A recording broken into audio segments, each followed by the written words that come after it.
नमस्कार, TV51च्या या बुलेटिनमध्ये आपलं स्वागत। आपल्या परिसरातील ताज्या बातम्या व चालू घडामोडींचे अपडेट्स आपल्या फोनवर मिळवण्यासाठी TV51च्या YouTube चॅनलला सबस्क्राइब करा। बातम्यांचे नोटिफिकेशन्स मिळवण्यासाठी बेल आयकॉनवर क्लिक करायला विसरू नका।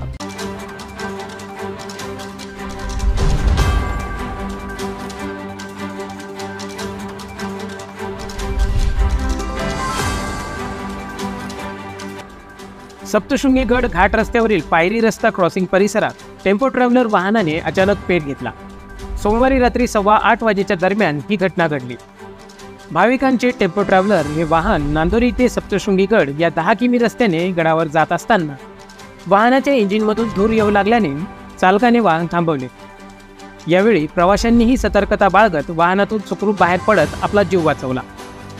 खासगी वाहन MS04 GP1645 हे वाहन 19 भाविकांना घेऊन शिर्डी येथून सप्तशृंग गडावर दर्शनासाठी आले होते।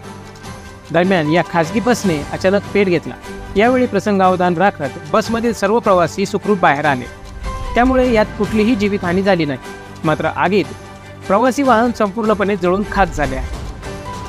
यावेळी मार्गावरून गडावरून येणाऱ्या जाणाऱ्या स्थानिकांनी याबाबतची माहिती ट्रस्ट व ग्रामस्थांना कळविल्यानंतर ग्रामस्थ व ट्रस्टचे आपत्ती व्यवस्थापनाचे जवान व रोपवे ट्रॉलीचे कर्मचारी यांनी अग्निशामक यंत्रासह घटनास्थळी धाव घेत आगीवर नियंत्रण मिळवले। सुदैवाने यात कुठलीही जीवितहानी झाली नाही।